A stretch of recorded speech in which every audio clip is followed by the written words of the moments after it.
By the immense grace of the Self manifest as Ramana, we begin with the prayer by Sapna Ganesh and chanting of Muktakatrayam by Nanda Kumarji.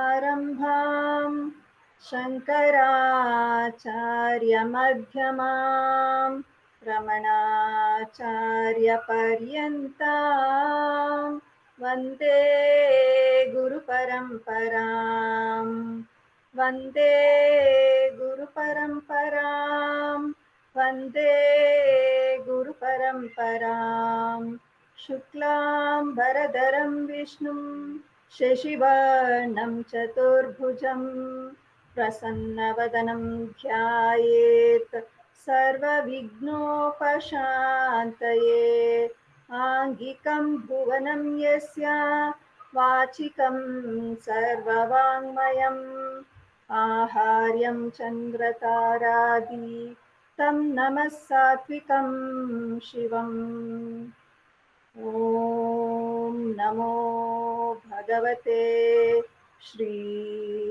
श्रीरमणाय NaMo Ramana to everyone.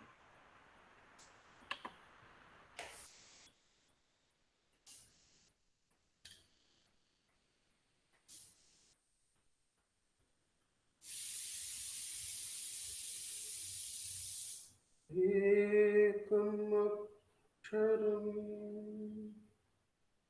हृदि निरन्तरम् भासते स्वयं लिख्यते कथम्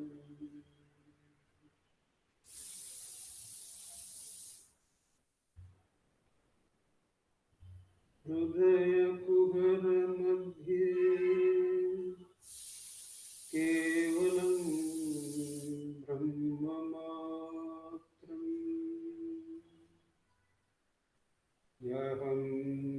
यहमहमिति साक्षात् आत्मरूपेण भाति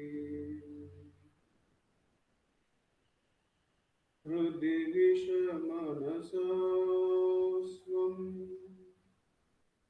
चिन्वता मज्जता वा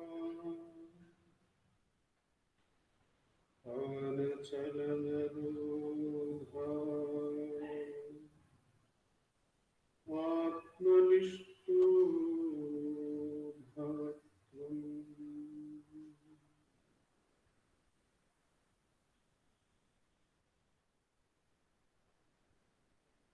देहं मृण्मयवत् जडात्मकम् अहं बुद्धिर्न तस्यास्त्यतो नाहं तत्तद्भावशुक्तिसमये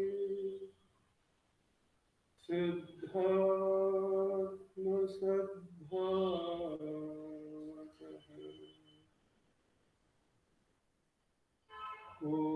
कोऽहं भावयुतः कुतो वदधिया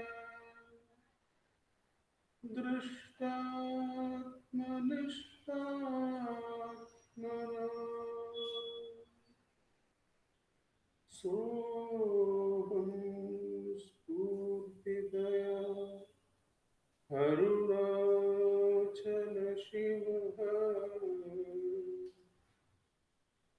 पूर्णो विभाति स्वयं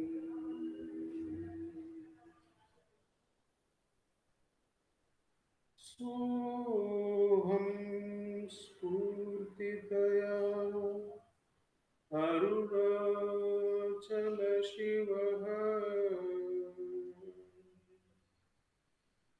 पूर्णो विभाति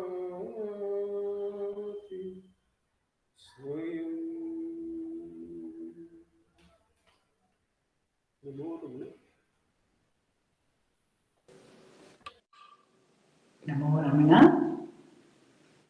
We continue the satsang with chanting of verses from Bhagavan's Upadesha Saram. Because why do we celebrate Bhagavan's enlightenment? We celebrate Bhagavan's enlightenment as it is the greatest blessing to the entire universe. It is the purpose for which Bhagavan has taken the human form, and it is the path breaker to give us the method of self-inquiry. And this Bhagavan has encapsulated in various works of his.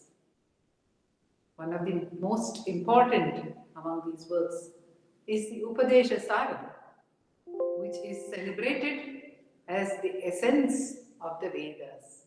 Jagadishwara Shastri has written a commentary on this Upadesha Saram, a detailed commentary, which is entitled Tattva Bodhini, and that has been translated into English by G. Kameshwar and published by our center, wherein the subtitle that is given to the work is Essence of the Vedas. So Bhagavan has come to give us the essence, and we will be listening to the chanting of few verses from Upadesha Saram by Revathi Shankar. Om Namo Bhagavate Shri Ramanaya.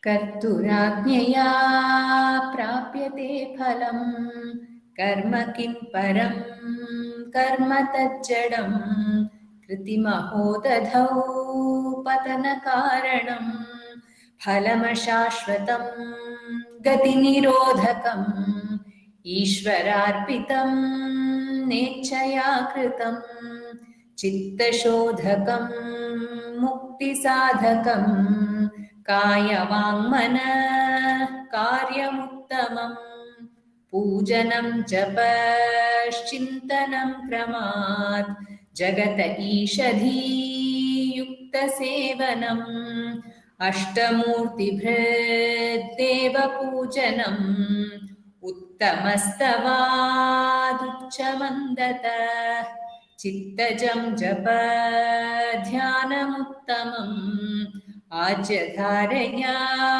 स्रोतसा समम् सरलचिन्तनं विरलतः परम् भेदभावनात् सोऽहमित्यसौ भावनाविदा पावनीमता भावशून्यसद्भावसुस्थितिः भावनाबलात् भक्तिरुत्तमा हृत्स्थले मनः स्वस्थता क्रिया भक्तियोगबोधाश्च निश्चितम्. नमो रमण.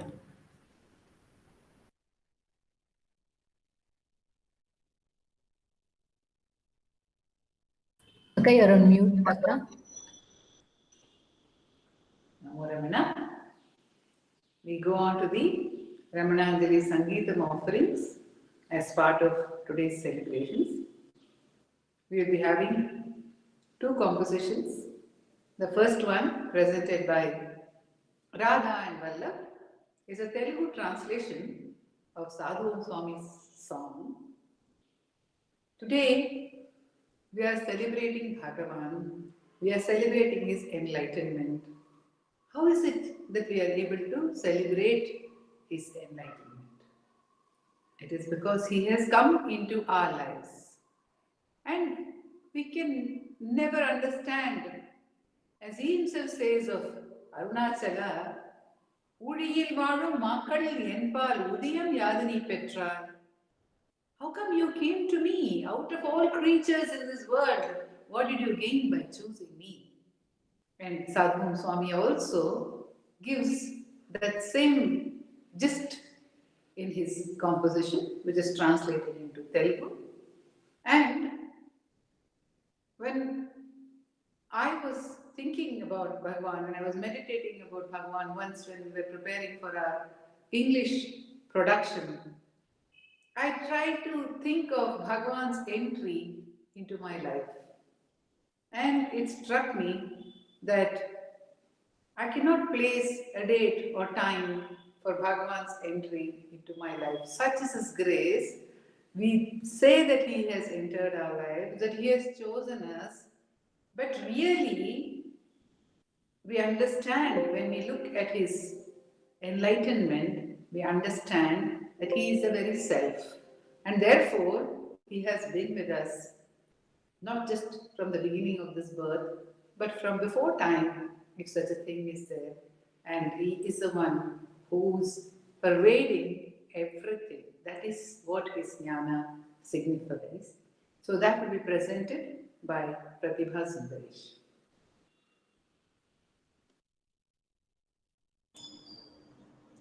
Namo Ramana to all. This is a composition by Sadhuvam Swami, and the translation in Telugu is by J.H. Bhimacharya, and the music is by Sri H.K. Narayana.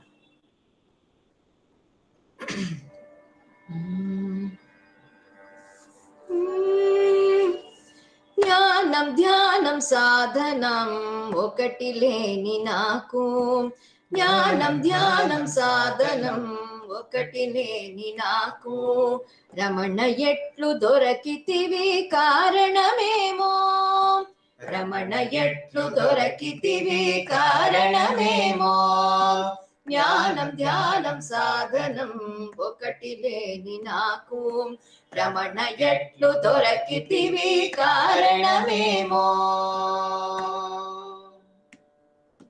దేవావళి వేదావళి వెదకినా దొరకని దేవావళి వేదావళి వెదకినా దొరకని దేవుడీవు శ్రీరమణ జపతపములకు దేవుడీవు శ్రీరమణ జపతపములకు చిక్కిదవా రమణ జ్ఞానం ధ్యానం సాధనం ఒకటి లేని నాకు రమణ ఎట్లు దొరకితివి కారణమేమో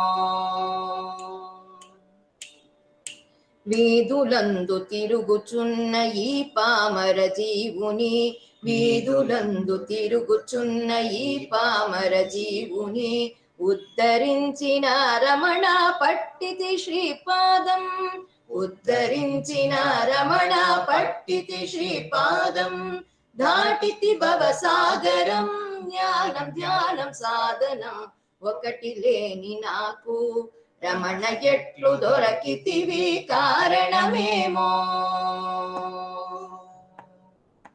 పూర్వ పుణ్యం కాదు నేటి తపము కాదు పూర్వ పుణ్యం కాదు నేటి తపము కాదు నీ కరుణామృతమే నన్ను బ్రోచినది నీ కరుణామృతమే నన్ను బ్రోచినది నాకిక జననం లేదు జ్ఞానం ధ్యానం సాధనం ఒకటి లేని నాకు రమణం ఎట్లు దొరకితివి కారణమేమో తల్లి తండ్రి నీవేనయ్యా సద్గురు రమణ తల్లి తండ్రి నీవేనయ్యా సద్గురు రమణ ఆత్మ విచారం తెలిపి లో చూపు ఇచ్చితివి ఆత్మ విచారం తెలిపి లో చూపు ఇచ్చితివి నీలో చేచితివి జ్ఞానం ధ్యానం సాధనం ఒకటి లేని నాకు రమణ ఎట్లు దొరకితివి కారణమేమో జ్ఞానం ధ్యానం సాధనం ఒకటి లేని నాకు రమణ ఎట్లు దొరకితివి కారణమేమో రమణ ఎట్లు దొరకితివి కారణమేమో నమో Ramana Om Namo Bhagavate Sri Ramanaya. This is an English song. The lyrics by Dr. Sharada Natarajan and music by Raghu Mama.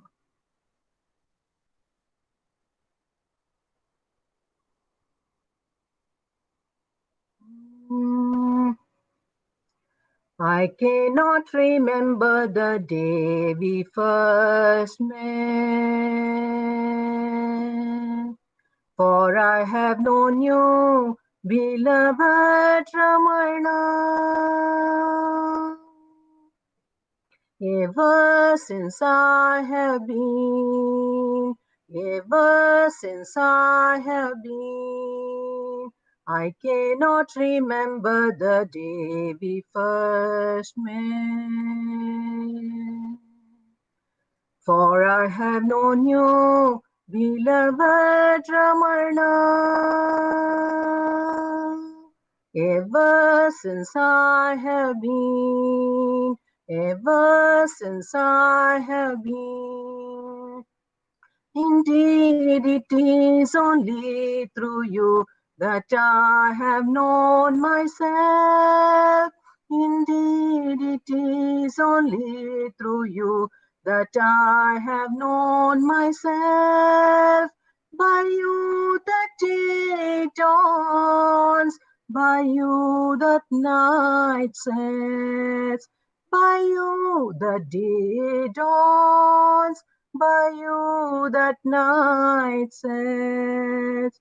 Beloved, I meet you time and again in a sudden glimpse of your magic glance, in a shared smile, a bubbling song, in laughter and tears, in hopes and fears, in every heartbeat of mine. I cannot remember the day we first met.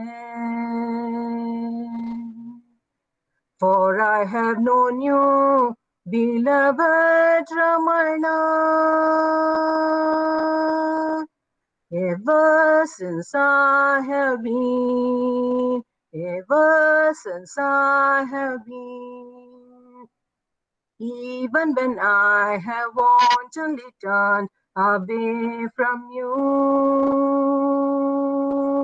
I have felt your presence, your gaze upon me, my friend. Even when I have wantonly turned away from you, I have felt your presence,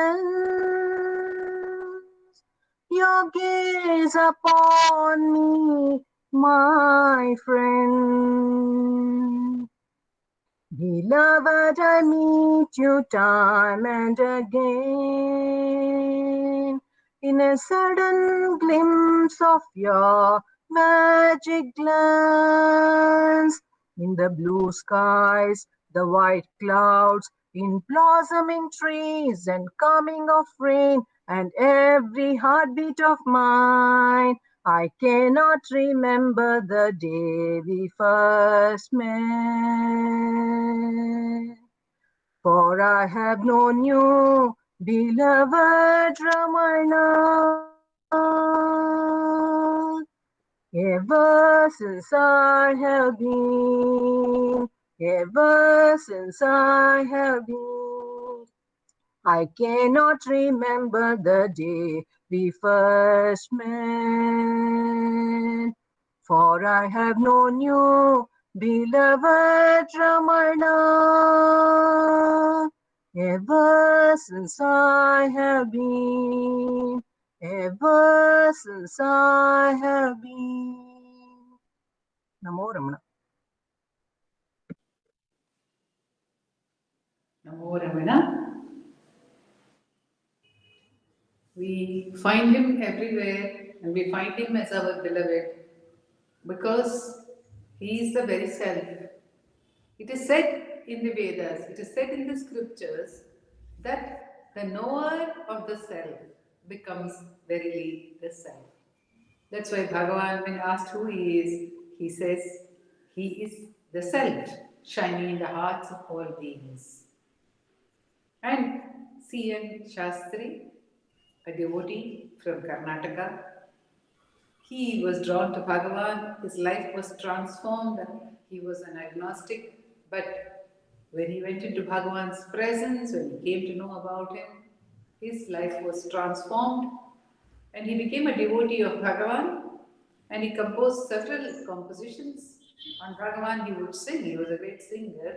He was in the All India Radio, and he has composed this song, which Savitri Krishnan has chosen specially for today, because C.N. Shastri describes the enlightenment of Bhagavan in this song, and Savitri will be rendering this song along with Jai Shri Ramakrishna.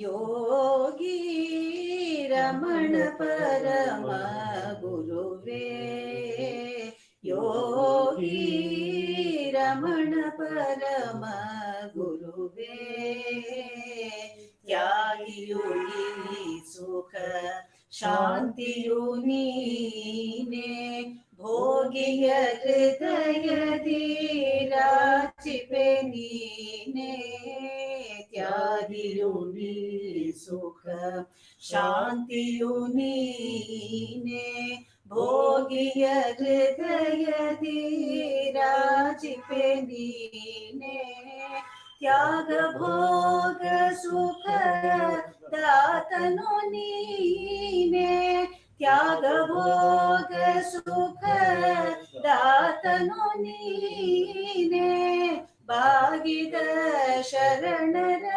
निकायो योगी रमण परम गुरुवे योगी रमण परम गुरुवे ಬಾಲಕನಾಗಿರೆ ಕಾಲನ ನೋಡಿ ಛಲದಿ ಮನವ ಬಂಧನ ಮಾಡಿ ಬಾಲಕನಾಗಿರೆ ಕಾಲನ ನೋಡಿ ಛಲದಿ ಮನವ ಬಂಧನ ಮಾಡಿ ಹಲವು ಜನ್ಮದ ಭ್ರಾಂತಿ ನೀಗಿ ಹಲವು ಜನ್ಮದ ಭ್ರಾಂತಿ ನೀಗಿ ಕಾಲನ ಲೀಲೆಯ ನೀಗಲಿದೆ ಯೋಗಿ ರಮಣ ಪರಮ ಗುರುವೇ ಯೋಗಿ ರಮಣ ಪರಮ ಗುರುವೇ ನಾನಾರೆಂಬುದ ತಿಳಿದವ ನೀನೆ ನಾನಾನೆನ್ನುವ ಆತ್ಮನು ನೀನೆ ನಾನ ಎಂಬುದು ತಿಳಿದವ ನೀನೆ ನಾನಾನೆಂಬುವ ಆತ್ಮನು ನೀನೆ ಜನನ ಬಂಧನ ಅತೀತ ನೀನೆ ಜನನ ಬಂಧನ ಅತೀತ ನೀನೆ ನಿನ್ನ ಭಕ್ತರ ಪೊರೆ ಗುರುವೋ ನಿನ್ನ ಭಕ್ತರ ಪೊರೆ ಗುರುವೋ ಗುರುವೋ ಗುರುವೋ ಓಂ ನಮೋ ಭಗವತೆ Shriram.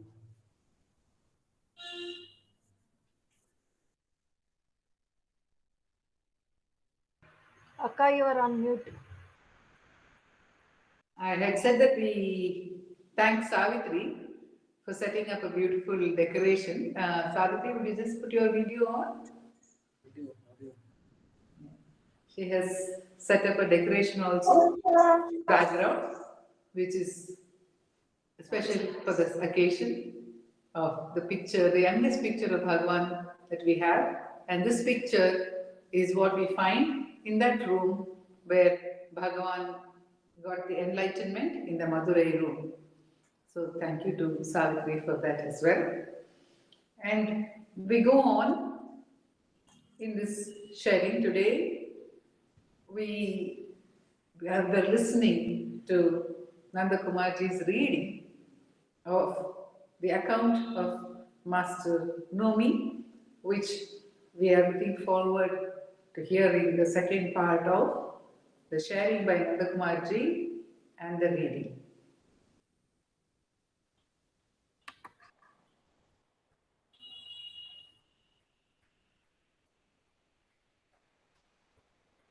Namo Ramana. Happy Enlightenment Day celebrations to all.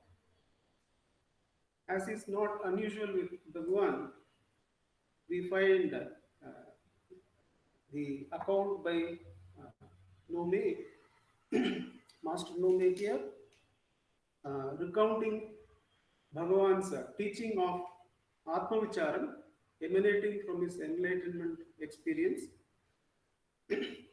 So we continue to read from Fresh Discoveries, Western Seekers on Sri Ramana Maharshi, a compilation by our founder president, Sri A.R. Natarajanji.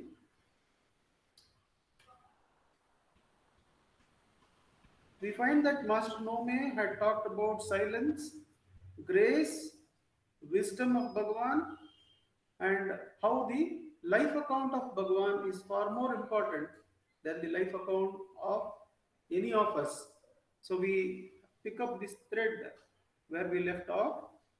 The joy of the disciple consists in his unimportance and non-existence, while the sole existence and all importance of his Guru is his non-dual bliss. Sometimes one hears a seeker ask if there is a stage when the Guru is no longer necessary.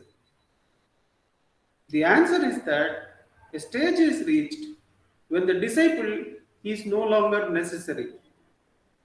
Hearing a story is captivating for the mind.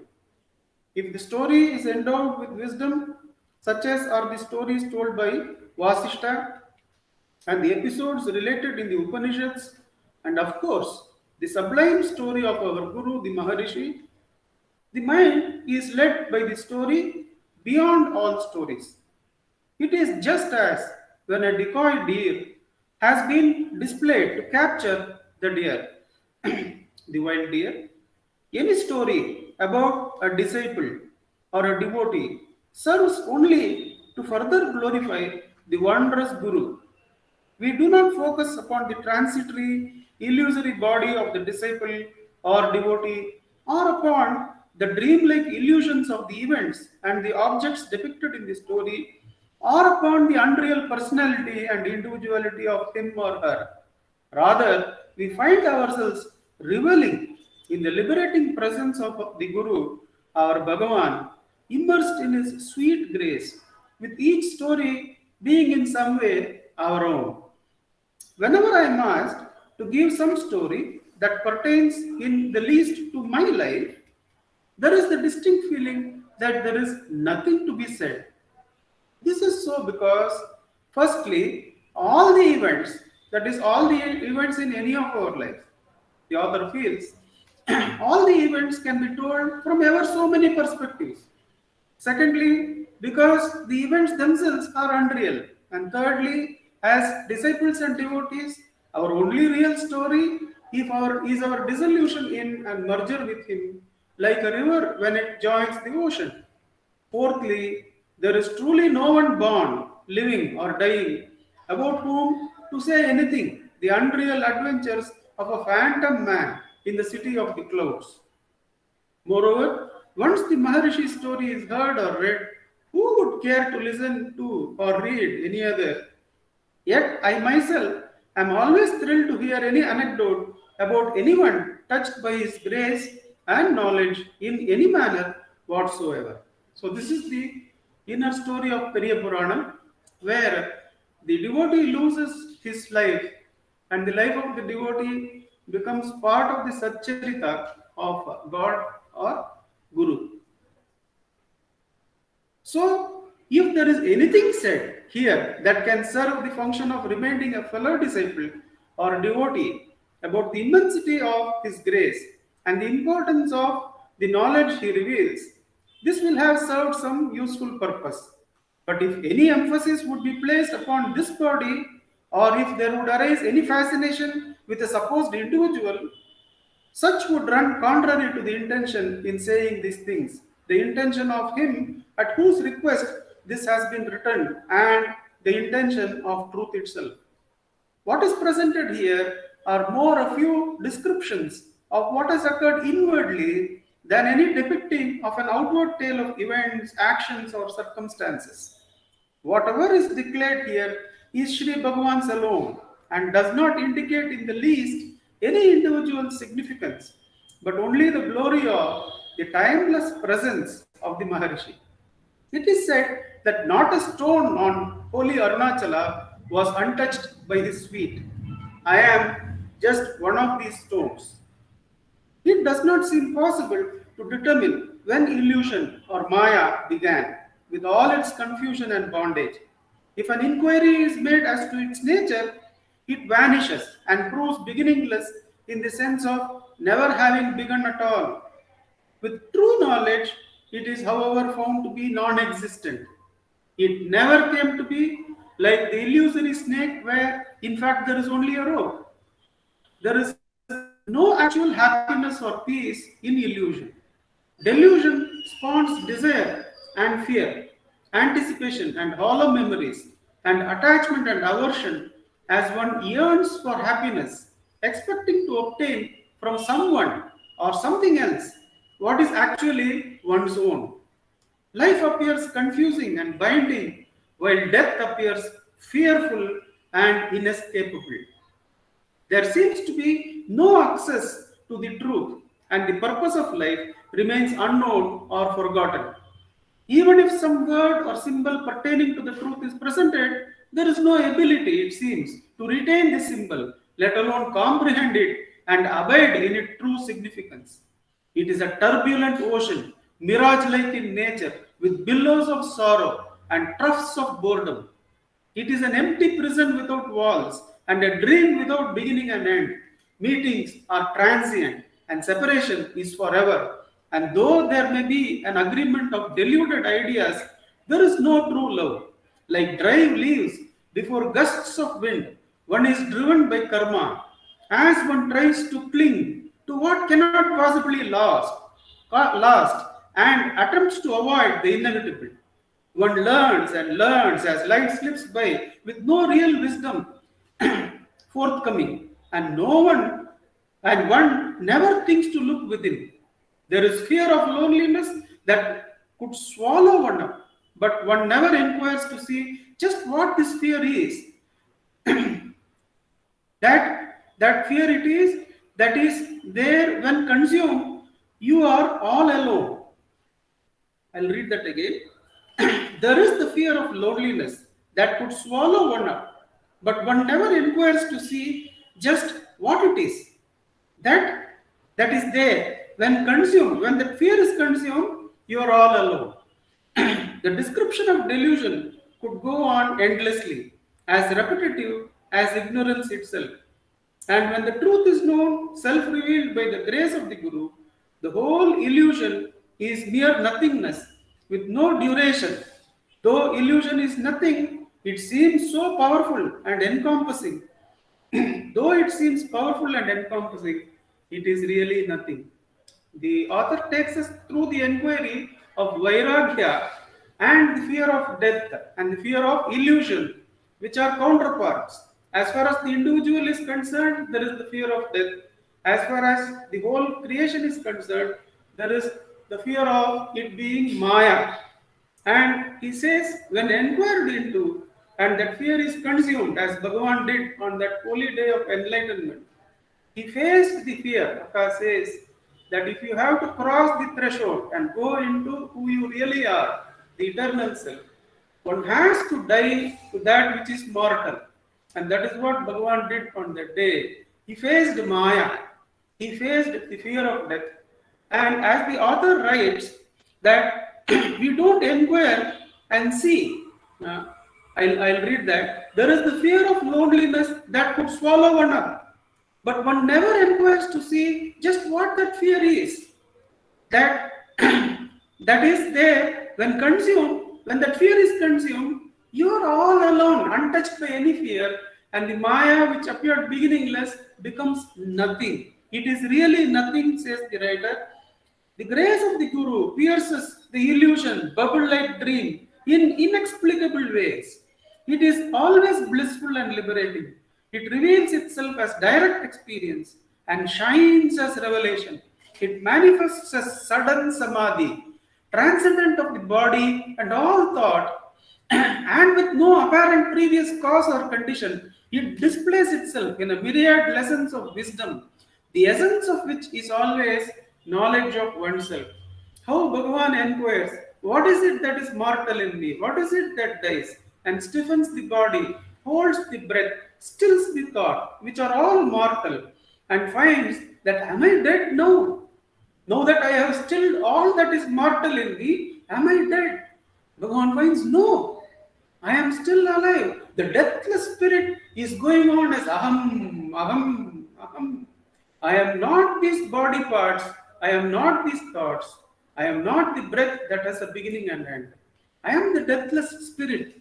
That is the samadhi that comes suddenly. The samadhi is the oneness with the deathless spirit and freedom from all that is mortal. It displays itself as myriad lessons of wisdom, the essence of which is always knowledge of oneself. It aligns all the factors of life and also lifts one quite beyond all of them.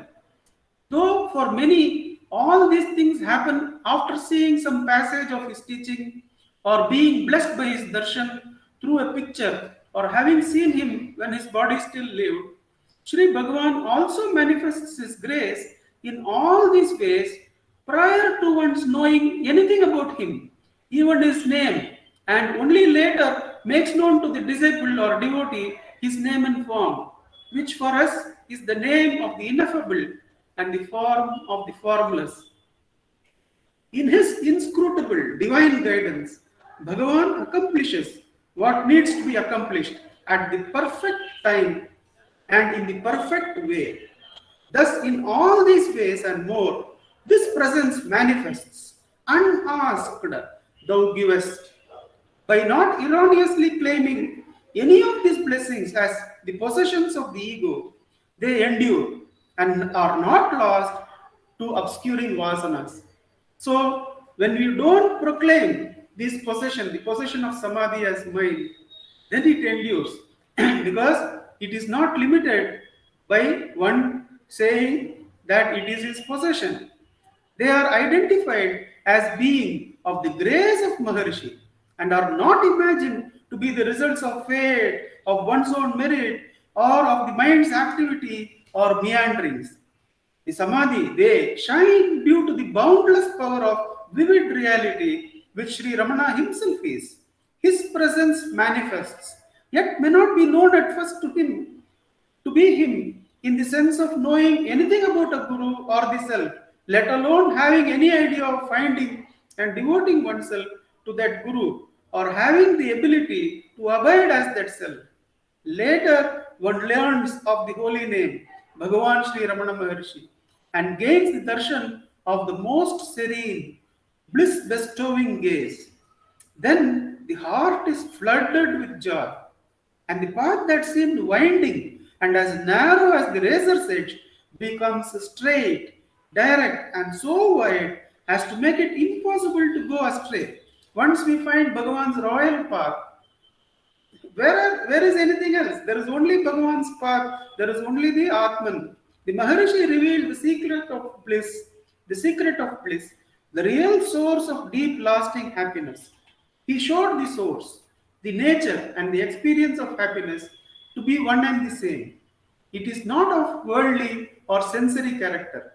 Happiness is within. What is within is the self. Here the author completes Bhagavan's teachings for us. In order to gain that happiness, which is the self, one should know oneself. It seems that this is such simple truth, and indeed it is simpler than any extroverted thought to the contrary.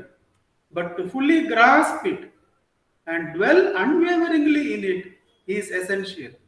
It is foundational to the inquiry into the self.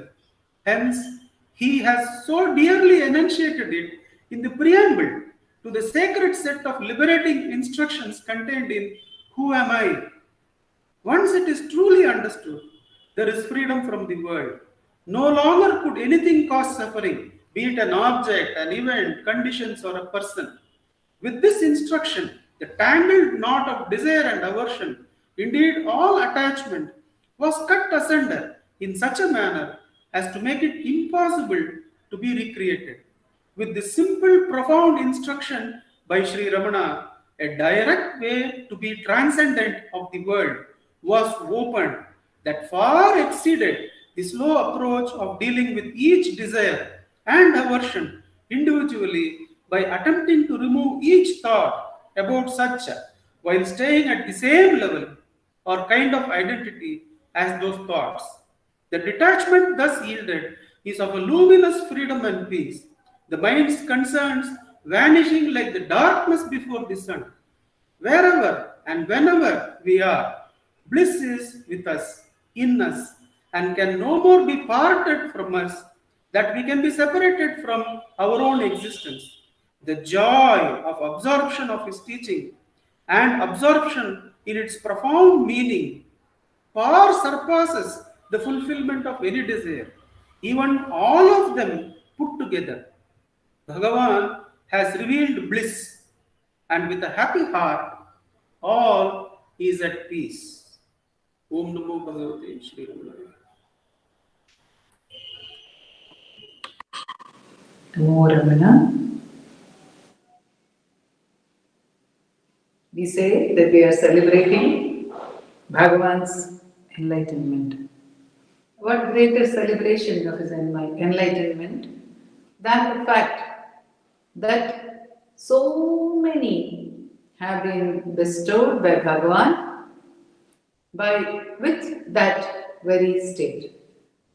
Sri Nandakumarji's reading of Master Nomi's experience brings that out in clear light to us, the simplicity of the experience, the beauty of it was wonderfully highlighted by Nandakumarji's reading, and it establishes the fact that Bhagavan's enlightenment is for all of us. It's for the entire universe. Again, as Sadhu Om Swami says, it is for every being to understand the one, to know the one who knows. And as Vishwanatha Swami says, it is Jagat Hitavatara. He is born for the welfare of the entire universe. And how does he encapsulate the path for each one of us to attain that welfare? It is encoded by him, clarified by him, and revealed by him as the path of self-inquiry. We now have Sri Dilip Simha conducting the self-inquiry session.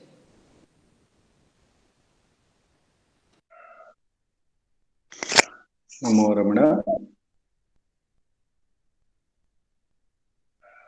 Dhyayet Sharadachandra Sundaramukam Tambraravinde Kshanam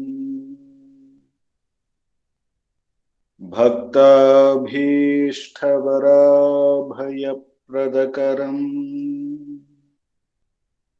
Kaupinamatrojvalam Swatmanandarasanubhuti Sarvanavadyangakam Shrimantam Shri Ramaneshwaram Guruvaram Yogasana Dhyasitam Dhyayet Shri Ramaneshwaram Dhyayet Shri श्रीरमणेश्वरम् ध्यायेत् श्रीरमणेश्वरम् हृदयकुहरमध्ये केवलं ब्रह्ममात्रम् यहमहमिति साक्षातात्मरूपेण भाति हृदि विषमनसा स्वं चिन्वतामज्जतव पवनचलनरोधात् आत्मनिष्ठो भवत्वम्. Namo Ramana to all. Happy Enlightenment Day. I will be reading today Bhagavan's Upadesham from his own narration of his death experience. I'll be reading a part of it. The shock or the fear of death drove my mind inward, and I said to myself mentally, without actually framing the words. I repeat, without actually framing the words. Now death has come. What does it mean? What is it that is dying? This body dies. And I at once dramatized the occurrence of death. I lay with my limbs stretched out stiff as though rigor mortis had set in, and imitated a corpse so as to give greater reality to the inquiry. I held my breath and kept my lips tightly closed so that no sound could escape, so that neither the word I or any other word could be uttered. Well, then I said to myself, this body is dead. It will be carried stiff to the burning ground and there burnt and reduced to ashes. But with the death of this body, am I dead? Is the body I? It is silent and inert, but I feel the full force of my personality and even the voice of the I within me apart from it.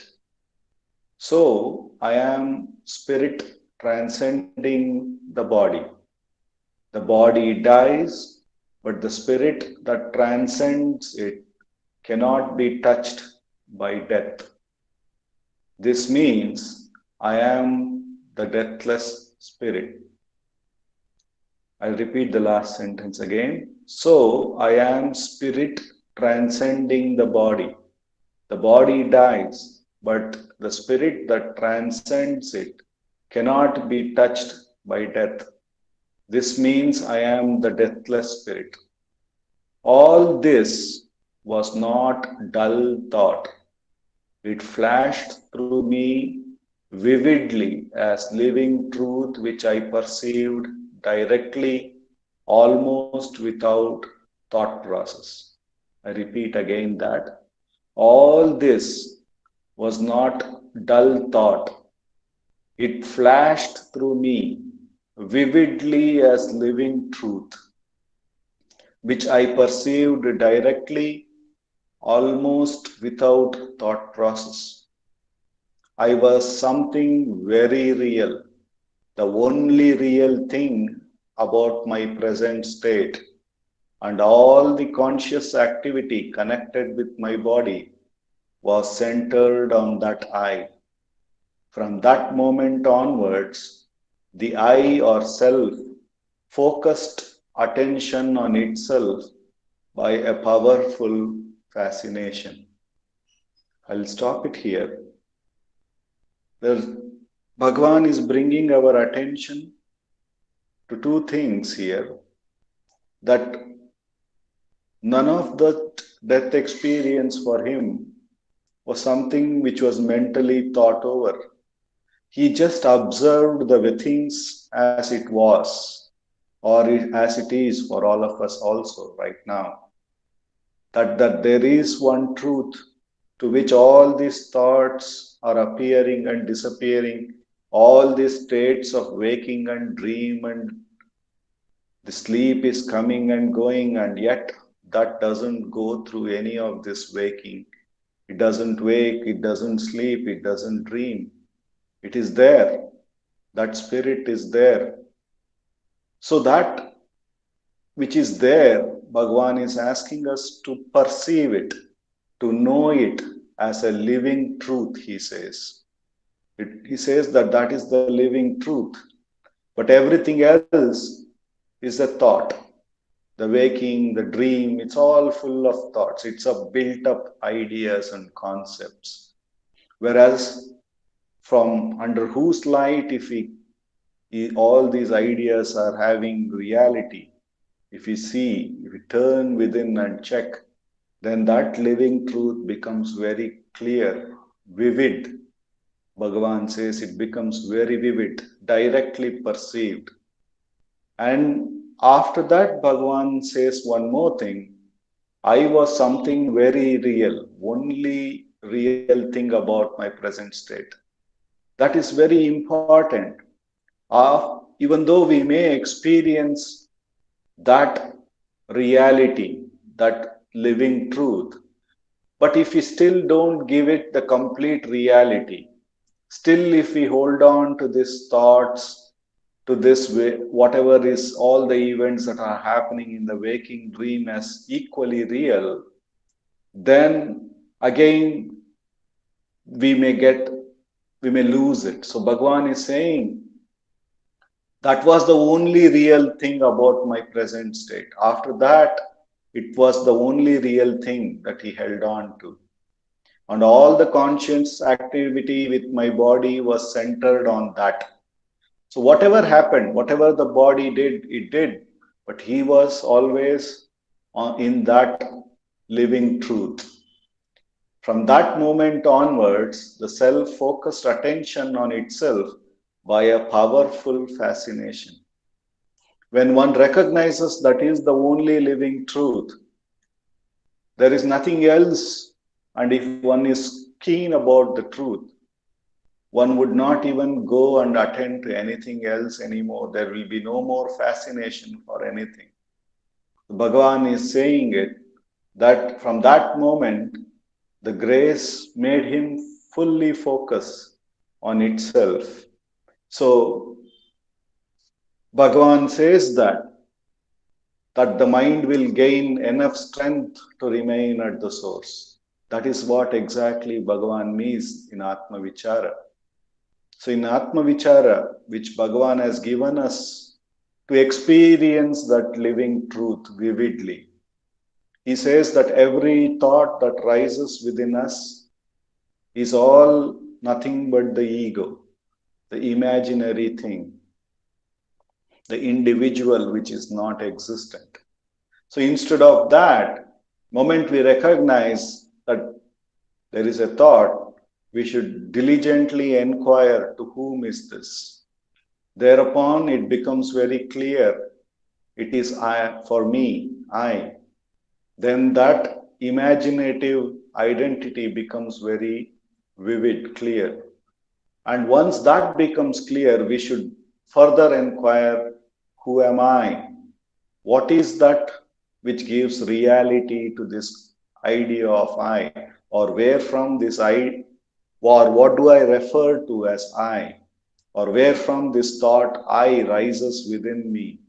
If we dive to the source of the I, then that living truth, which alone is, to whom these thoughts all appear, including the thought, who am I, appeared, that becomes available to that. That living truth comes forth. And Bhagavan says, then we should recognize that that is the actual reality. That is the real I that I am looking for, not this thought, the I thought or all the other thoughts. It is not me. That living truth is what I am.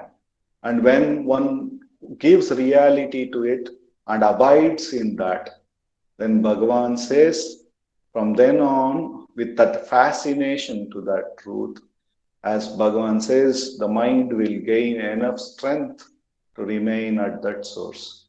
The immense grace of Master, with which alone that we could have come to this direct path, with which alone we could understand his teachings, and with which alone we can practice, and with which alone takes us and establishes in us in that living truth, consuming all the delusions.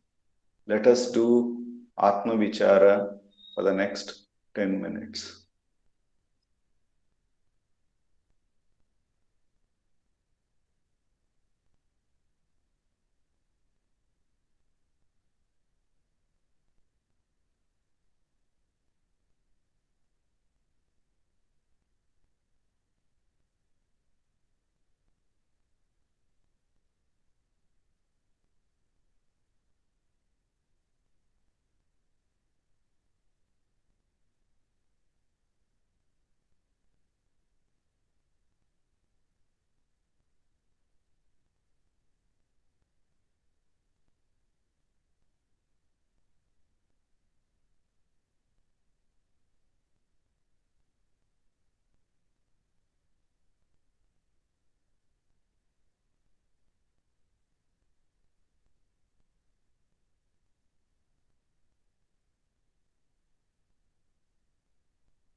Shri Ramanaya.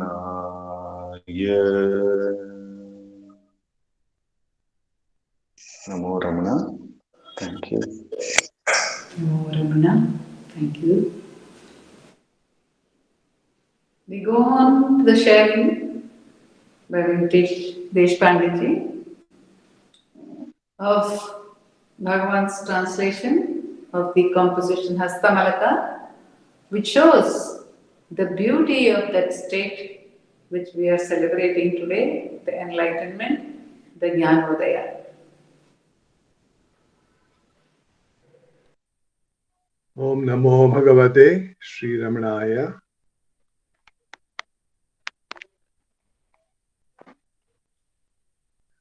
Dakshinamurti Sarambham Shankaracharya Madhyamam Ramanacharya Paryantam Vande Guru Paramparam. Shruti Smriti Purananam Alayam Karunalayam Namami Bhagavatpadam Shankaram Lokashankaram Shankaram Shankaracharyam Keshavam Badarayanam Sutra Bhasha Krutau Vande Bhagavantau Puna Puna. Om. So as we celebrate Bhagwan's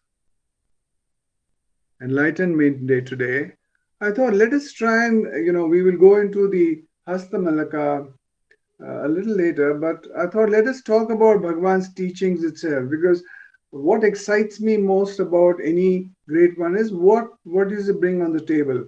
What do I learn from that? Because that's the most important thing. That's the manana part.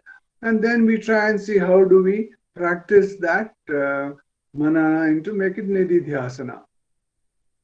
So if we really see Bhagwan's life, it was light to light. Just think about this. When he was born, the midwife told Argamal, hey, this child of yours is not an ordinary child. I saw a huge light. And when Bhagwan left his body, again there was a meteor which was a light which went into Arunachala. So what Bhagwan is trying to say is important thing for all of us, that we start from light and end in light. This is a very important thing that we need to do manana on. And that's the other thing that he said is, where can I go? Now, if you ask the question, where can I go? That means the light was always there. But what happened was, we as devotees see the body and the actions done by the body. See, one thing we have to understand, we human beings like a little bit of drama in our lives. If life is without drama, it is very boring. So what happened was, Bhagwan did this drama of this enlightenment drama. If you really see, he was the light. When he was born, he was the light. He had Arunachala Spurana happening all the time within. If you see, when in the childhood, nobody could wake him up. He was literally in samadhi. Whenever he used to go to sleep, he was in samadhi. And the people used to call him Tangakai, means he had literally the hands of gold. So these all were not, characteristics of a normal human being. So here was Bhagwan, who did a little bit of a drama for all of us, saying that he had this thing of death experience, and he will lay down, and then all this body of this thing all vanished, because then we believe as human beings, oh, we can also have that same experience of not being in the body mind. And so that's why my personal belief is that was a drama that was played out. Then if you look at it, it is drama means what? It's a leela. When I say drama, when like I always say, like when I call Dilip lion, it's not he's not a lion, but the qualities of the lion. Similarly, it's the leela of the God. So God has his own leela, may do things. So this leela of Arunachala, this leela was to glorify Arunachala. So he, like when he said that, Father, I have come, what was he trying to tell us in that? He was trying to tell us was always be at the source. So when he says, when he had Arunachala going on within, that was the source, and then he came to glorify him and came into the Arunachala temple. But the other thing that came out of this was the Nirguna and Saguna. See, some people believe in Saguna. Then he says, oh, Arunachala is here, this hill is here, you can pray to that, or the temple is there. Or he says Nirguna, and he says Hridaya Kuhara Madhye Kevalam Brahma Matram. That means God is actually within you. So that is the Nirguna God. So the important thing he taught us was you go from bliss to bliss. It is like you come empty-handed and go empty-handed. But in the middle, you try to catch all these different toys, all these gifts given by God, you try to catch all of them. And that's when we are in dukkha. The other thing Bhagavan said is body is passing. See, the important thing that even Swami Shivananda also talks about, suffering purifies and turns the mind towards God. So if you really see, Bhagavan and all the great ones had great body discomfort. But Bhagavan says it is like 50 elephants walking on his hand. That was the level of pain in his hand. But it didn't bother him. Why? He felt the pain, but he was detached from the pain. So what Bhagavan is trying to tell us, even if we have pain in our body, we should be always attached to the self. Detached from the world, attached to the self.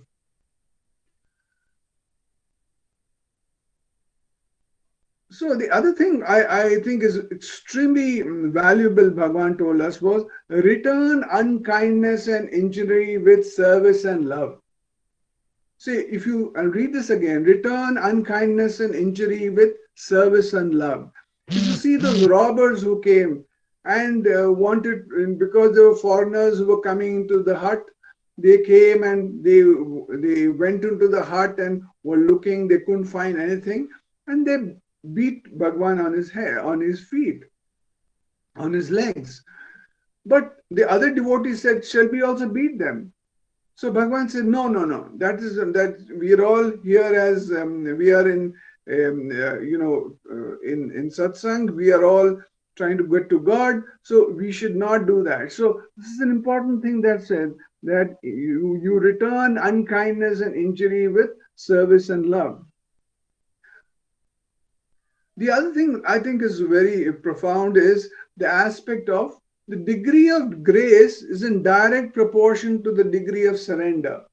So if you were a devotee who came to Bhagavan with a total surrender, then it's like you came with a big bucket and you would get all the grace.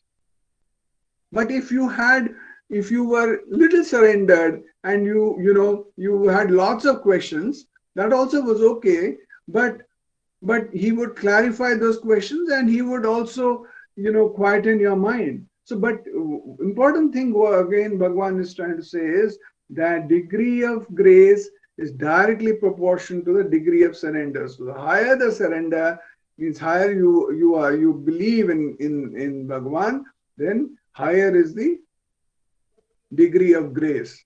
Grace means what? There is a sense of happiness, there is a sense of freedom. The other thing that Dilip also spoke about was being in the present. Important thing. The past is gone. This last minute is gone. The last second is gone. The minute to come is nobody knows about it. So being in the present is another thing that Bhagwan always spoke about. And that's a very important thing for all of us, that whenever you get an opportunity, if you've got 1 second or 1 minute to free, do self-inquiry. If you're doing work, do self-inquiry. So don't lose out on any of the time given to you. Obviously, Bhagwan was an avatara. He was not a man who became a god man, because there are a lot of men who became god men, but he was an avatara. He was God himself who had come down, and the God's Leela was played out.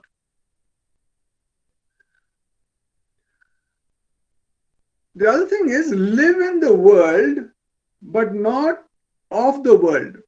So so it's important that even if you see Bhagwan, the way he lived, he would do his chores. He would get up in the morning, he would cut the vegetables. At night, he would close the gate. He would do whatever needs to be done. But he was always established in the self when he was doing that.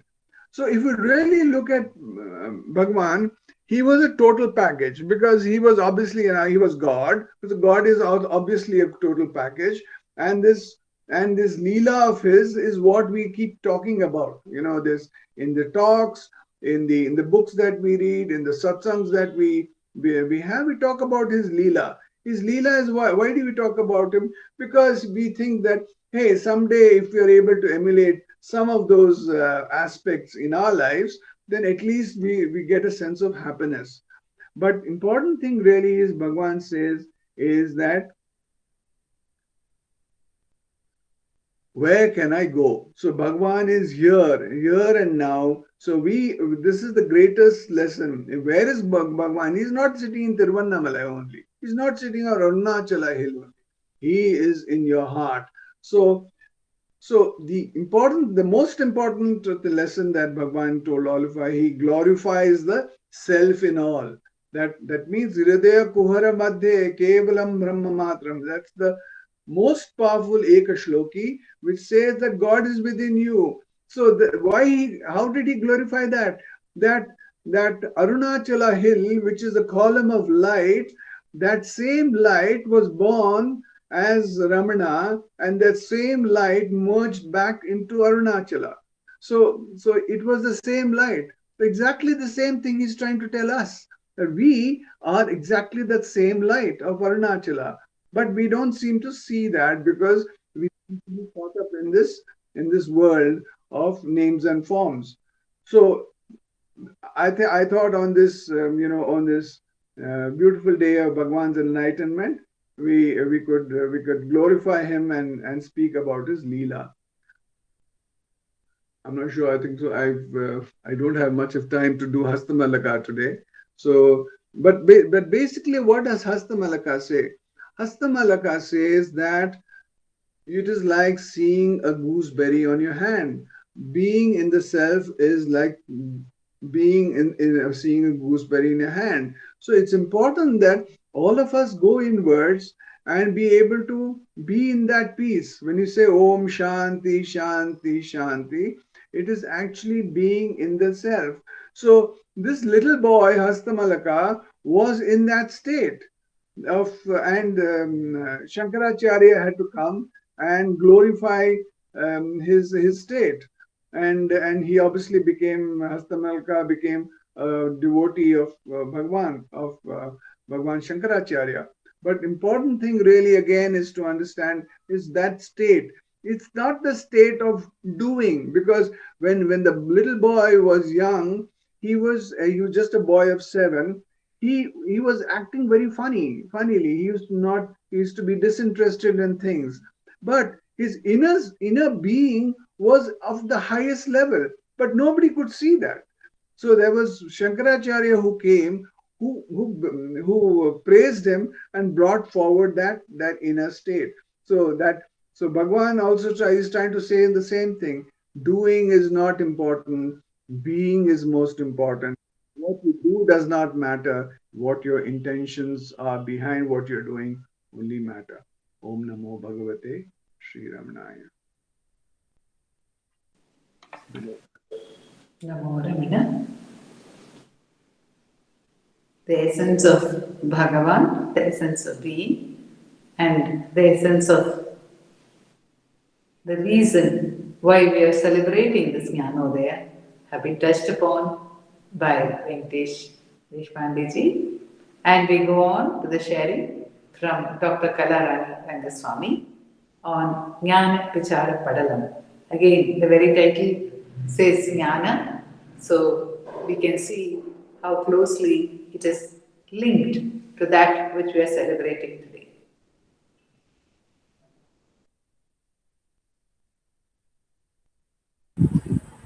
ஓம் நமோ பகவதே ஸ்ரீ ரமணாய. அருணாச்சலமென அகமே நினைப்பவர் அகத்தை வேறறுப்பாய் Arunachalam. Namo Ramana to all. I am happy to say that on this day Bhagavan got enlightenment. For what?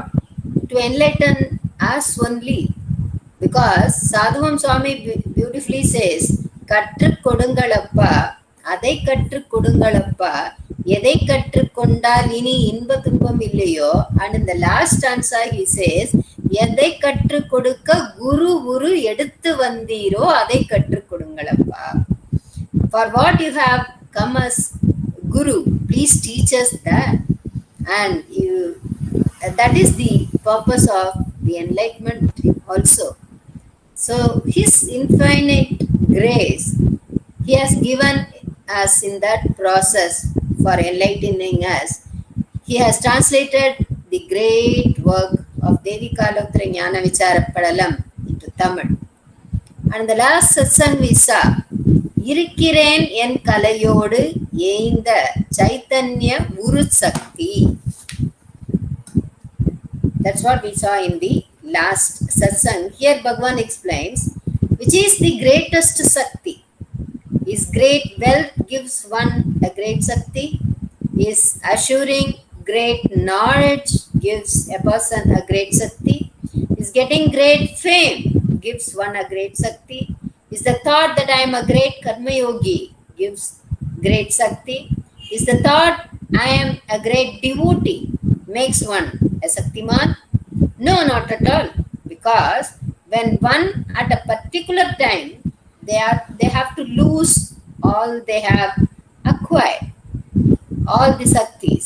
So Muruganar beautifully says they are all sharp dependents, but realizing our own existence being is the Chaitanya Guru Guru, and that is the Sakti, that is the real Sakti.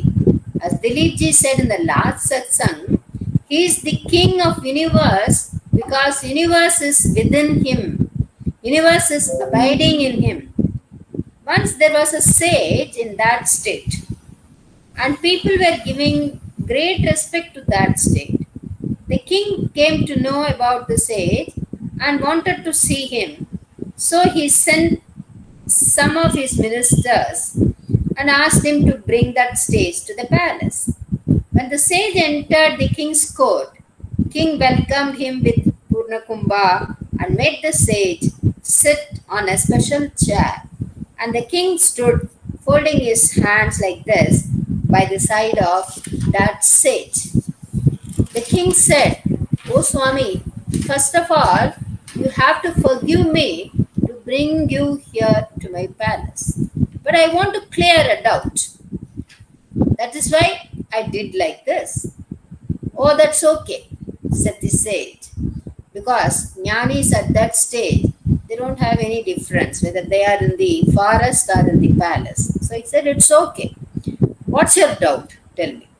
I want to know. I'm a king, with great wealth. And people can come and ask me for that. I'm in a position to protect them from the enemies. And there are many other things. And even poets come here, show their talent and get lot of prizes. So they respect me because of this action of mine. But you do not have any such thing, you don't do anything.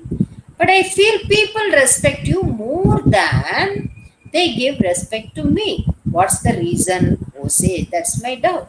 The sage said in 2 words in Tamil.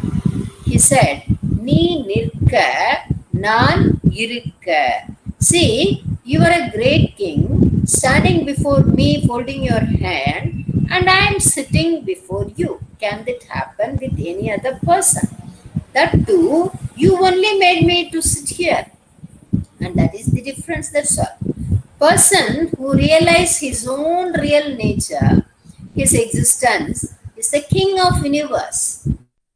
He has no expectations, no aspiration, because he finds nothing other than himself.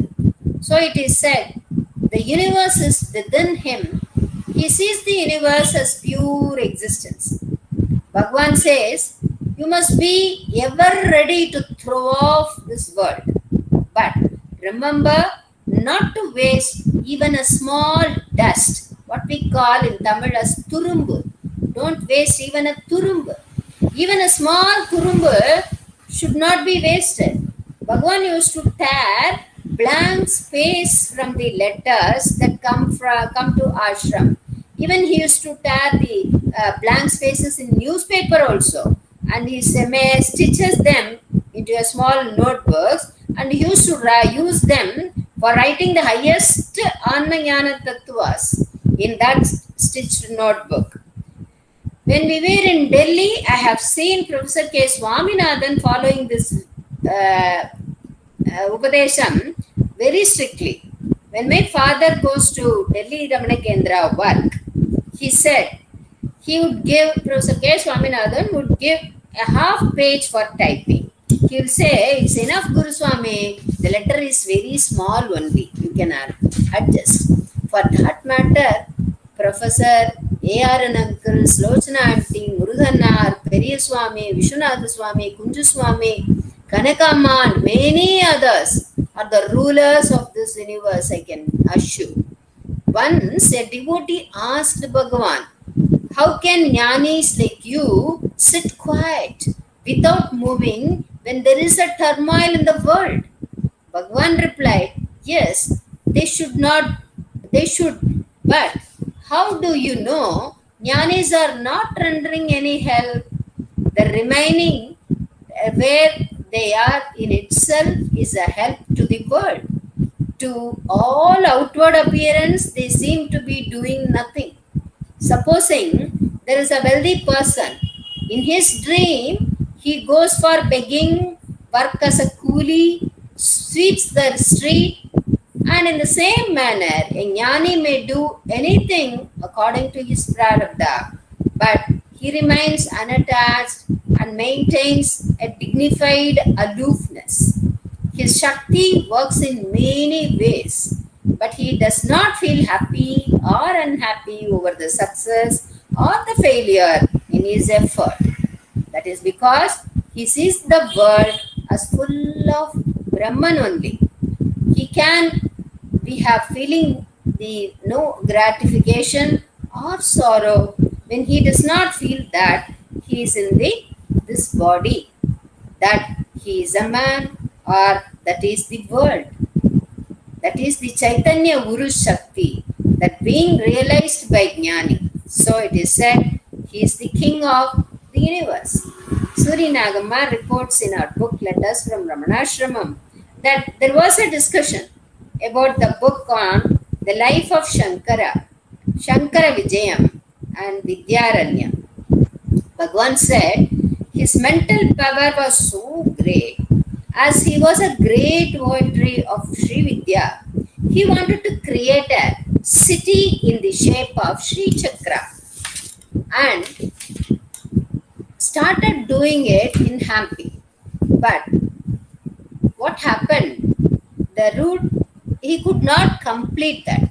So he said, an emperor in the future would rule the country and would be able to build a city in the shape of Sri Chakra. Bhagavan said, when I told this to Naina, Ganapati Muni, Naina said, in Arunachala Puranam, it is said, this hill itself is reputed to be in the shape of Sri Chakra. Bhagavan is the Chakravarti. If about 10 houses are built around this hill, itself is a great empire.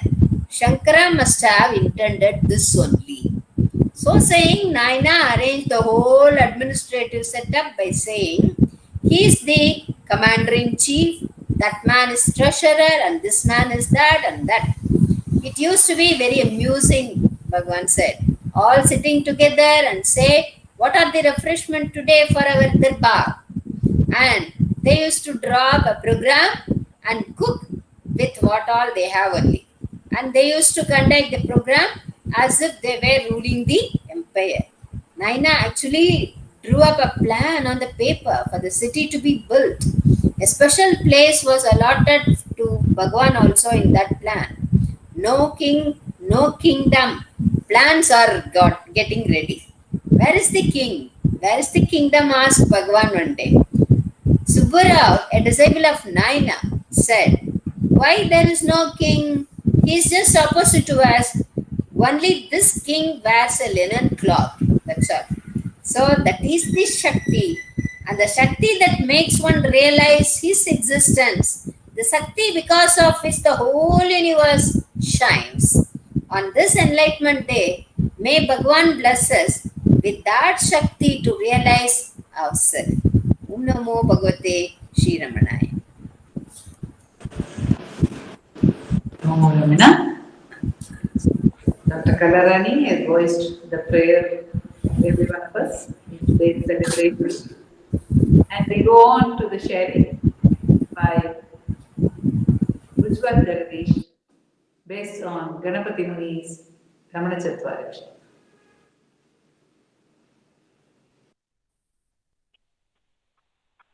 Om Namo Bhagavate Shri Ramanaya. Ramanaya Loka Gurave Namaha. Ramanaya Loka Gurave Namaha. Ramanaya Loka Gurave Namaha. Ramanaya Loka Gurave Namaha. Yanayatra Kekinam Kulapati Sanayana Swarnadi Panaya Shriti Brahmahendra Duhiturna Samyadugdamritam Ganaya Pramateshwara Savayaso Naiva Travina Avrito Vasam Shonagirau Karoshi Bhagavan Kraunchadriveka Kutaha Ramanaya Loka Gurave Namaha Ramananige Loka Guruvige Namaha Payanisalu Illi Mayura Rajanilla Meeyalu Gangailla Anamadalu Giriraja Sutaya Sanyamritavu illa. Ganapati Muni praising Bhagavan Ramana in these 40 verses, Ramana Chatvarimshat, calls Ramana as Subramanya Swarupa, and he has come as the Guru to this loka, to this world. And we are today celebrating that day when Ramana revealed his Guru Tattva. It was July 17, 1896 in Madurai, Chokkapanaikan Street, door number 11. When Ramana was staying at his uncle's house, the boy Venkatraman became no more. And in his place, a sage of undying wisdom was born. And he was born to become the Guru to the whole world.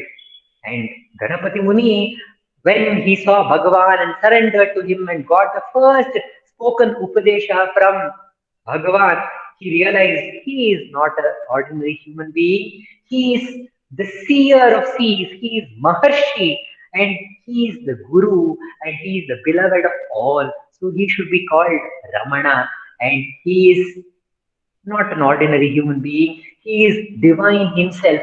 He is Subramanya himself who has come in the human form. So he should be called Bhagavan, and he gave the name Bhagavan Sri Ramana Maharshi. And talking jovially to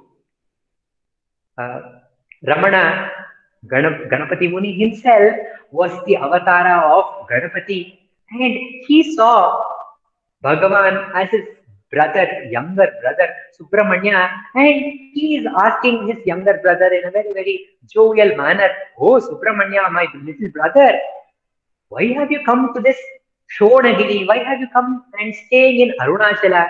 Here you don't have any of the comforts that we enjoyed in our father and mother's home at Kailasa. There is no your favorite head peacock on whom you could travel here and there." And in the way in the past satsangs, we were meditating that Ramana had come to stay at Arunachala, not to move. So he just felt there is no need of bringing his head peacock vehicle. So he left him at Kailasa and he has come alone to Arunachala, and is to take bath. There is no. I'm facing a network issue. 1 second, I'll join back.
Namo Ramana, I'm sorry.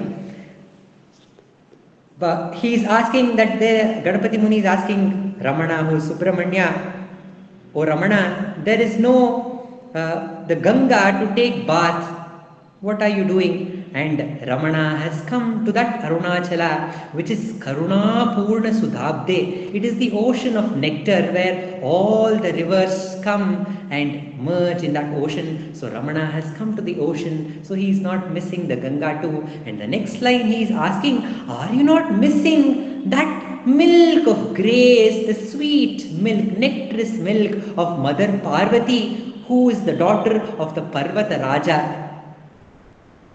We all know that in Tiruvannamalai, Parvati Devi is called the Apita Kuchamba, from whose breast nobody has sucked.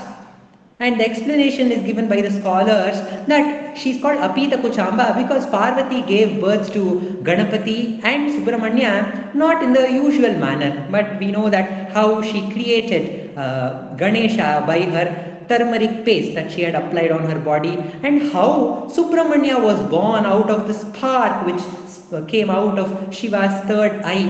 So she is the one who has the breast which is unsucked. But meditating on this point, I was thinking that Arunachala is the Adi Linga, the first Linga which appeared even before any creation happened. So even before when the creation happened, even before the Arunachaleshwara and Apita Kuchamba became the Jagan Mata Pita, mother and father of the whole universe, she was there. That's why she is ready with her jnana pal, the milk of love and grace, that she is ready, fully ready to offer it to anybody who comes to her in hunger. In Nandikeshwara, in Abhinay Darpana, text on Bharatanatyam, he answers the question, who is the best dancer? Nartaki Lakshana. What is the best quality of a Nartaki? And Nandikeshwara, whom I believe is Nandi himself, he would have remembered his mother, Parvati Devi, dancing in Kailasa, and he has replied that Tanvi Rupavati Shama Pino Natapayodara. He says the Nartaki is slim and beautiful, and she is Shamala, and she has two bosoms which are full. And when I read this word, I remembered Apita Kuchamba, who is full of love and full of grace and full of jnana, that she is awaiting to give it to all her children. We know that when Subramanya was born as Tirujnana Sambandar, the same Parvati Devi gave her jnana pal to that little boy, Tirujnana Sambandar, and soon after that he could sing poetry in profound Tamil. And again, when Subramanya was born as Ramana, he was drawn to Madurai, the place of Mother Meenakshi. And there, Parvati wondered, if I just give this little boy, my son Subramanya, the milk, ordinary milk, which satiates the hunger of this physical body, it is not enough. We get hungry again and again and again. We again cry for milk. Again we are given the milk. Again when we get hungry, we again cry. So there is no end. So I should give that milk which satiates all hunger. Kalarani Akka, when she was talking about Appalamittu Paare, Ramana says, Appalamittu Paare, Attai Shapittu Nashayai Teere. Eat that tappalam. After eating that tappalam, let all your desires of all your hungers, all your thirsts are all satiated. So, with that thought, Mother Meenakshi thought, it is not enough if I feed him with my breast milk just to take care of his body. I should give that milk which will satiate all hunger. So with her Karuna Kataksha, she made this little boy experience the fear of death. And when Ramana was staying in his uncle's house in the first floor, he was filled with this fear of death. And he just felt he's going to die and there is no escape from it. So he decided to face the death and find out the meaning of death. And he lied down on the ground as if enacting death, and he held his breath and he held his mouth so that no word came out of his mouth. And at that moment he realized, even when the body is dead, even when the body is taken to the cremation ground and burnt into ashes, there was something which was always shining in him as I. At that moment he realized that he is not the body, he is that power within, that avesham within, which is deathless. He is that deathless spirit. And after that moment, whatever he was doing, whether he was reading, writing, playing, walking, or even eating, he was ever absorbed in that self. And that self, T.K. Sundaresh here in the song which I learned recently, he says that self is like the Pal, Arut Pal, come and drink that Arut Pal. Ramana, who had drank that Arut Pal from the Meenakshi Devi's Kataksham, he was drawn to Arunachala so that he can spread this message to all, saying that you don't need milk from outside, you don't need anything from outside to satiate your hunger. The only thing that you need is to get back to that self and drink that ever-flowing milk of grace, which is ever flowing in the heart, because there resides the Chinmayi, the mother. To reveal this, he had come to Arunachala, so he was not missing that sweet milk of Mother Parvati too. But Parvati Devi had to take care of the body, so she took care of the body in various ways. We know that the Abhisheka Pal, which was brought by a sadhu and was given to the young Ramana who had come to Tiruvannamalai, and later many Parvati Devi came as many mothers and took care of Ramana, and Parvati Devi also came as the Arunachala Aksha Ramana Malai, and she fed Bhagavan Ramana in various ways and took care of the body. And Ramana also says, when we turn towards that Chinmayi, when we pay attention to that self, all the other layers of the body are taken care. So if we turn towards that mother who is ever ready to give us her Arutpal, if we drink that Arutpal, we are taken care, says Bhagavan Ramana through his life. Om Namo Bhagavate Sri Ramanaya.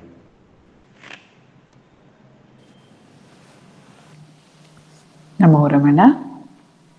Prostrations to Ramana, shining as a self in all beings. We have been meditating on the namas of Vishwanatha Swami's Ramana Ashtottaram, and we were meditating on the nama Shonachala Maho Leena Manasaya Namaha Swarnahastakaya Namaha Srimadvadashanta Mahastale Labdha Vidyodayaya Namaha. In a sense, all these names we can see. They form one set of names, we can say. And here, Vishwanatha Swami, he said that Bhagavan attained liberation. Not really. He says he studied at Madurai, Labdha Vidyodaya. And then he goes on to say, Mahashakti Nipatena Prabuddhaya Namaha. So the Vidya which Bhagavan got at Madurai, he received that Vidya, because it's called Vidya, but the Vidya can also be Atma Vidya, which he got at Madurai. In fact, Professor Swaminathan says that he, Bhagavan, leapt from the lap of Mother Parvati to the arms of the Father Arunachala. He was enveloped in that bliss of Arunachala. The mother led him to be enveloped in that bliss, because it is Sahayamba Sahayavate Namaha Shonachala Maho Leena Manasaya Namaha. And that enlightenment about which we have been meditating today, in which Bhagavan in a flash came to know what his real nature is, was always with him just as it is always with us. And it was in him in the form of the Arunachala Spurana, that extraordinary fullness, that extraordinary being, something which is indescribable, something which is glorious. If we look at these descriptions of Bhagavan of Arunachala, they are indeed the descriptions of the self.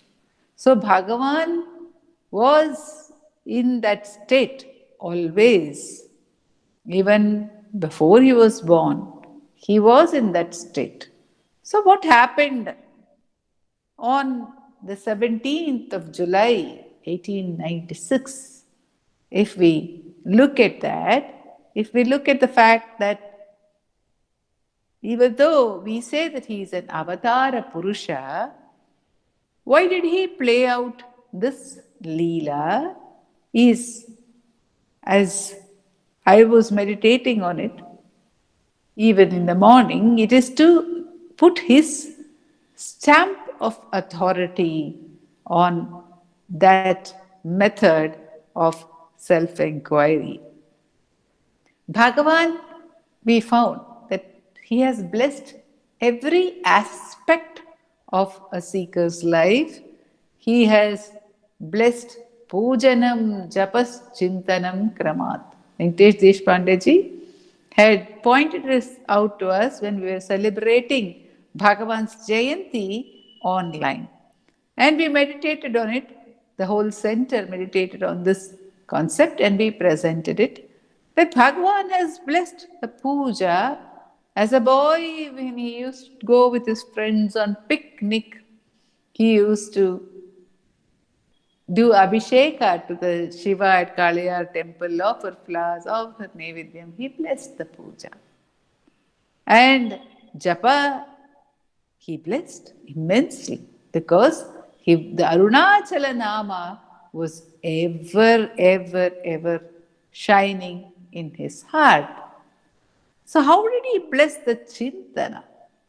The self-inquiry.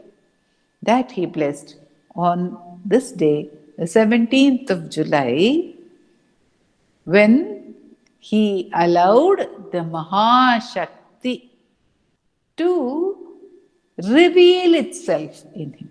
Mahashakti Nipatena.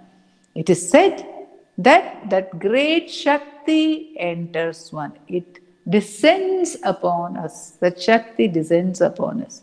Or we may say it rises up or it reveals itself in the heart. But actually, the point is that the descent it is called a descent in the sense of being a rain of grace, a downpour of grace. A downpour, if we see in the prayer of Adi Shankara for the Kanakadhara, let there be a downpour of wealth.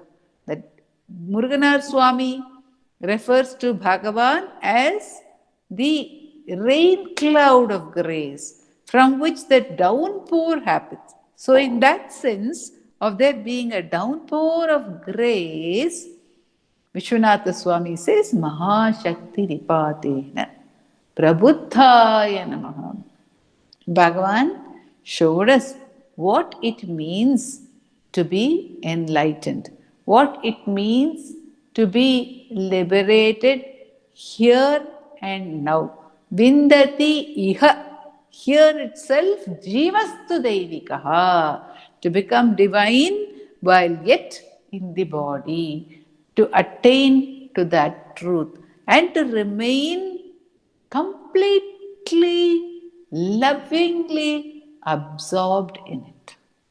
And this, we see the beautiful young boy, the innocent Bhagavan, going through this experience, innocent because what did he know about the world? Nothing at all. Just a little young boy, playful, as they all say, playing, going to school, studying. But see, his mind is absorbed in Arunachala, Maholina Manasaya Namaha. So it's not that he was not interested in something, he was interested in something. He was playing.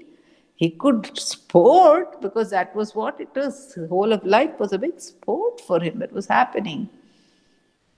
But that in that innocence, he experienced that truth and thereby he established not only for us the beauty of the path of self-inquiry, he established the glory of the Vedas, the glory of the scriptures beyond any doubt, because he experienced that state with no prior knowledge about it. In the knowledge sense, in the Vidya sense, he had not heard about the self, he had not heard about Atma Vidya, he had not heard about Brahman. All these terms he learnt later. In fact, he says he did not even know how to define what he himself was experiencing. And the definitions came much later, slowly. He also says sometimes, I thought I had got some very sweet illness. That something which was, he was in bliss, but then it was inexplicable because he was in a different state from everyone around him. He was not interested in anything else. The beauty of that, the truth of it, that it is alone the truth, that it does not require any other support. It does not require prior knowledge. It does not require anything because it is the truth. It alone is the truth.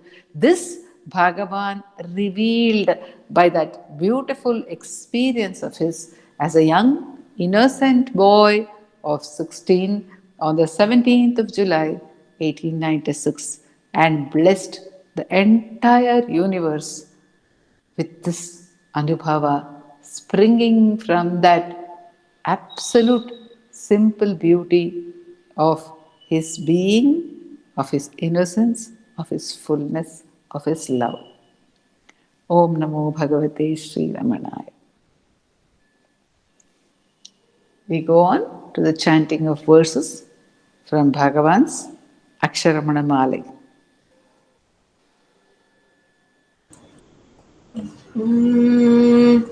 Arunachal Shiv Arunachal Shiv Arunachal Shiv Arunachal Arunachal Shiv Arunachal Shiv Arunachal Shiv Arunachal கோபமில் குணத்தோய் குறியாயனை கொள குறையன் செய்தேன் அருணாச்சலா கௌதமர் போற்றும் கருணை மமலையே கடைக்கணித்தாழ்வாய் அருணாச்சலாம் சகலமும் விழுங்கும் கதிரொளியின மன ஜலஜமல தீடருணாச்சலாம் சாப்பாடுன்னை சார்ந்துணவாயான் சாந்தமாய் போவன் அருணாச்சலா சித்தம் குளிர கதில் அஸ்தம் வைத்த முதவையை திர அருள்மதி அருணாச்சலா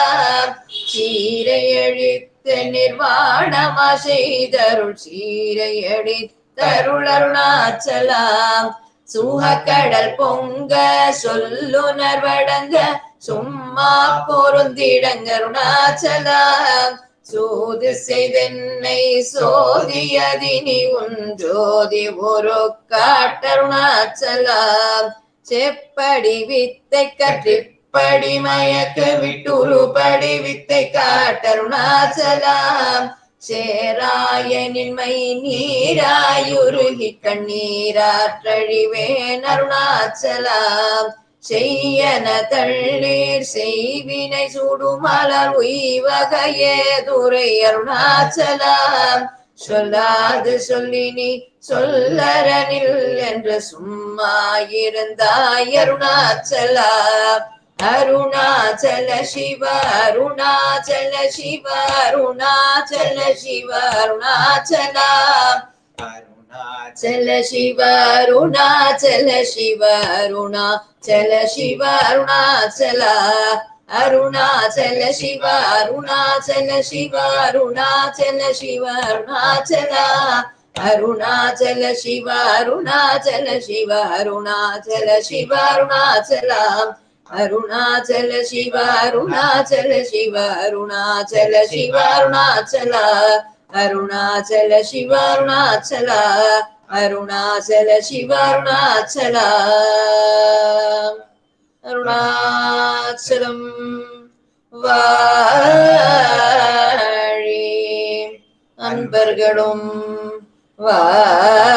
வாழி அக்ஷரமண மாலை வாழி.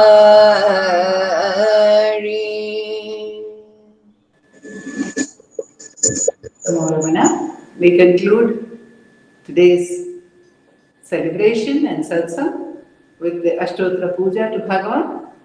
The puja will be offered at Dilip Simha's altar and it will be chanted by Vaibhavji and Prarthana, the first part, and the second half by Revathi Shankar.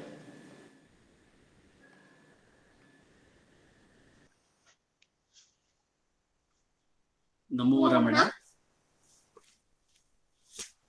Bhardwaj Vishwanath विरचितं श्रीरमणाष्टोत्तर शतनामावलिः अपार सच्चित् सुखवारिराशे यस्योमि मात्रं भुवनं समस्तं गुहाहितं तं रमणं गभीरं चिन्ताविहीनं हृदि चिन्तयामि। ॐ महासेन महंसेन जाताय नमः। ॐ श्रीरमणाय नमः। ॐ गुरवे नमः। ॐ अखण्डसंविदाकाराय नमः। ॐ महौजसे नमः। ॐ कारणोद्भवाय नमः। ॐ जगद्दितावताराय नमः। ॐ श्रीभूमिनाथस्थलोस्थिताय नमः। ॐ पराशरकुलोत्तंसाय नमः। ॐ सुन्दरार्यतपःफलाय नमः। ॐ कमनीयसुचारित्राय नमः। ॐ सहायाम्बा सहायवते नमः। ॐ शोणाचलमहोलीनमानसाय नमः। ॐ स्वर्णहस्तकाय नमः। ॐ श्रीमद्द्वादशान्तमहास्थले लब्धविद्योदयाय नमः। ॐ महाशक्तिनिपातेन प्रबुद्धाय नमः। ॐ परमार्थविदे नमः। ॐ तीव्राय नमः। ॐ पितृपदान्वेषिणे नमः। ॐ इन्दुमौळिना पितृमते नमः। ॐ पितुरादेशत शोणशैलं प्राप्ताय नमः। ॐ तपोमयाय नमः। ॐ उदासीनाय नमः। ॐ महायोगिने नमः। ॐ महोत्साहाय नमः। ॐ कुशाग्रधिये नमः। ॐ शान्तसङ्कल्पसंरम्भाय नमः। ॐ सुसन्दृशे नमः। ॐ सवित्रे नमः। ॐ स्थिराय नमः। ॐ तपक्षपितसर्वाङ्गाय नमः। ॐ पुल्लाम्बुजविलोचनाय नमः। ॐ चन्द्रिकासितहासश्रीमण्डिताननमण्डलाय नमः। ॐ चूतवाट्यां समासीनाय नमः। ॐ चूर्णिताखिलविभ्रमाय नमः। ॐ वेदवेदान्ततत्त्वज्ञाय नमः। ॐ चिन्मुद्रिणे नमः। ॐ त्रिगुणातिगाय नमः। ॐ विरूपाक्षगुहावासाय नमः। ॐ विराजतशलाकृतये नमः। ॐ उद्दीप्तनयनाय नमः। ॐ पूर्णाय नमः। ॐ रसिकाचलताण्डवाय नमः। ॐ गम्भीराय नमः। ॐ परमाचार्याय नमः।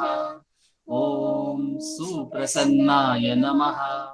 ॐ अभयप्रदाय नमः। ॐ दक्षिणास्य निभाय नमः। ॐ धीराय नमः। ॐ दक्षिणाभिमुखाय नमः। ॐ स्वराजे नमः। ॐ महर्षये नमः। ॐ भगवते नमः।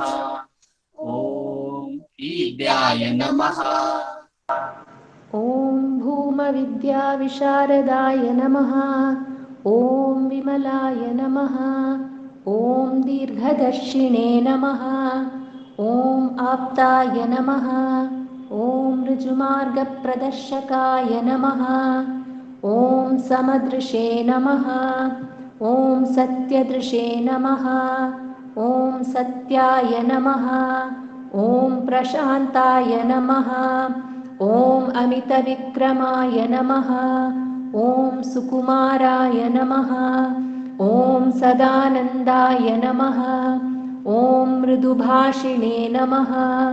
ॐ दयार्णवाय नमः। ॐ श्री शोणाचलहृद्भूतस्कन्दाश्रमनिकेतनाय नमः।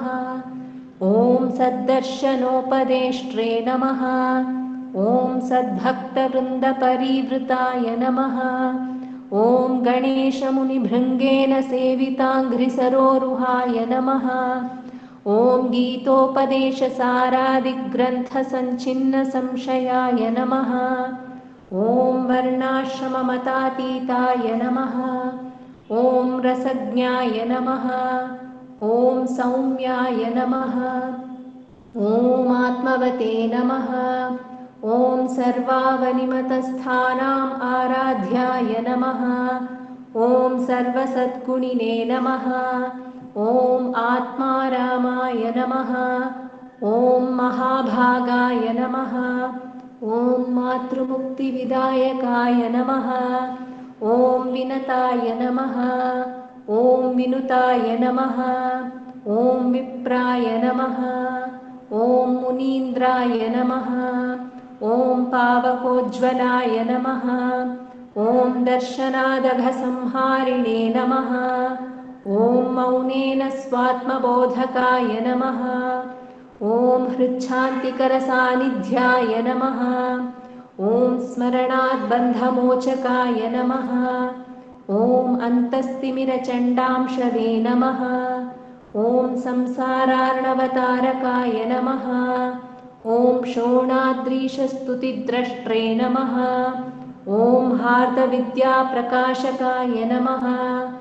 ॐ अविच्युतनिजप्रज्ञाय नमः। ॐ नैसर्गिकमहातपसे नमः। ॐ कमण्डलुधराय नमः। ॐ शुभ्रकौपीनवसनाय नमः। ॐ गुहाय नमः। ॐ दण्डपाणये नमः। ॐ कृपापूर्णाय नमः। ॐ भवरोगभिषग्वराय नमः। ॐ स्कन्दाय नमः।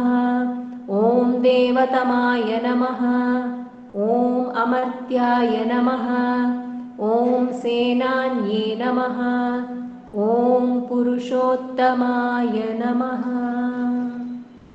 ॐ श्रीरमणभगवते नमः। श्रीरमणाष्टोत्तरशतनामपूजां समर्पयामि। यस्थाणोररुणाचलस्य पदयोः स्मृत्या जनिं प्राप्यत दिव्यानुग्रहसुप्रवाहविवशस्तादात्म्यभावं गतः हृन्निष्ठस्वगभीरनित्यतपसा लोकान् पुनास्येकराट् तस्मै श्रीरमणाय ते नम इदं लोकोत्तरज्योतिषे।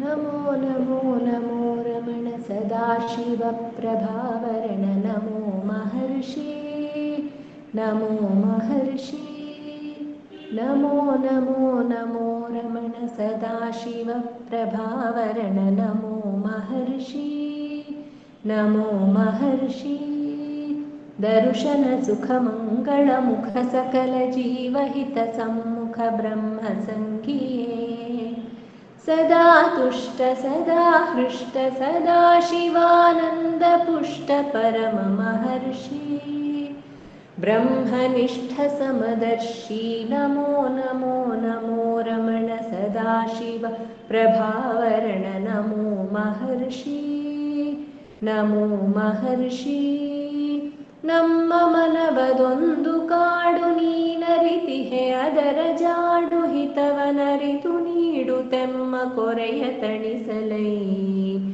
ಬೇಡಲೆಂದು ಬಂದ ನಾವು ನೋಡಿಯೇ ತಣಿವೆವಯ್ಯ ಮೋಡಿಗಾರನೇ ಹಿತವನುಡಿದು ಪೊರೆ ನಮ್ಮನು ಬ್ರಹ್ಮ ಸಂಘಿಯೇ ನಮೋ ನಮೋ ನಮೋ ರಮಣ ಸದಾಶಿವ ಪ್ರಭಾವರಣ ನಮೋ ಮಹರ್ಷಿ ನಮೋ ಮಹರ್ಷಿ ನಮೋ ನಮೋ ನಮೋ ರಮಣ ಸದಾಶಿವ ಪ್ರಭಾವರಣ ನಮೋ ಮಹರ್ಷಿ ನಮೋ ಮಹರ್ಷಿ